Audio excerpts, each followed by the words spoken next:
آیت اللہ بہاؤدینی مسجد میں بیٹھے ہوئے تھے، طالب علم تھا، آیا بیوی سے ناراض ہو کے آیا اور بڑی آگے مسجد میں بیٹھا، تو اس نے کچھ پوچھا نہیں، آغا بہاؤدینی کو ویسی نظر آ جاتا تھا، کہنے لگے کہ ان درسوں کا، ان عبادتوں کا کوئی فائدہ نہیں ہے جب گھر میں تم ناراض ہو کے آئے ہوئے ہو۔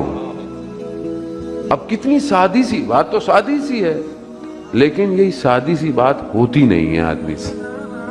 رجب علی خیاط شخص کہتا ہے کہ میں انہیں لے کے جا رہا تھا درس پہ، میری ڈیوٹی ہوتی تھی، میں نے کہا میرا بیٹا میری بیوی شدید علیل ہے، بہت بیمار ہے، ڈاکٹروں کی سمجھ میں نہیں آ رہا کیا بیماری ہے، کیا ہے۔ تو انہوں نے کہا کہ ڈاکٹروں کی دوا سے کچھ نہیں ہو سکتا۔ تو کہا کچھ تو آپ کریں، کہہ رہے دعا سے بھی کچھ نہیں ہوگا۔ کہا کیوں؟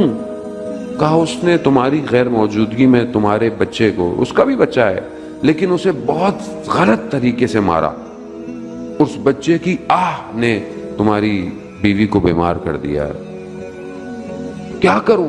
کہا بچے کو کچھ کھلونے دو، چھوٹا بچہ ہے، کھلونے دو، چیزیں دو، پھر اس کو ماں کے پاس لے کے جاؤ۔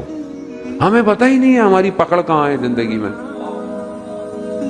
ہماری مصیبتیں، ہماری کب آج کہتے ہیں مولانا پوری زندگی میں مشکل ہے، کیا مشکل ہے؟ ڈھونڈیں، مشکل آپ کے اطراف میں ہے، خدا تھوڑی چاہتا ہے آپ کو تکلیف دے، وہ تو خالق ہے۔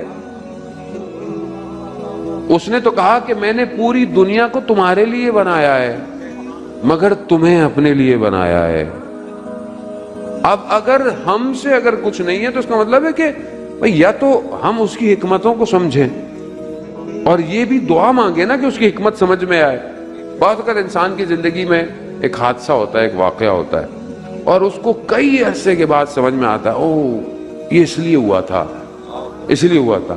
اب وقت، کئی لوگوں کو سال لگ جاتے ہیں بعض اوقات واقعے کو سمجھنے کے لیے، تو آپ اپنے آپ کو اس قابل لے آئیں نا کہ جب واقعہ ہو رہا ہو تو زمین پھٹ جائے اور حقیقت آپ کو پہلے ہی نظر آ جائے۔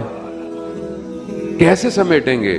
ظاہر ہے اپنے آپ کو اس قابل کرنا پڑے گا۔ عزیزان محترم، سادہ آدمی امام کو نہیں چاہیے، تھوڑی سی محنت تو کرنی پڑے گی۔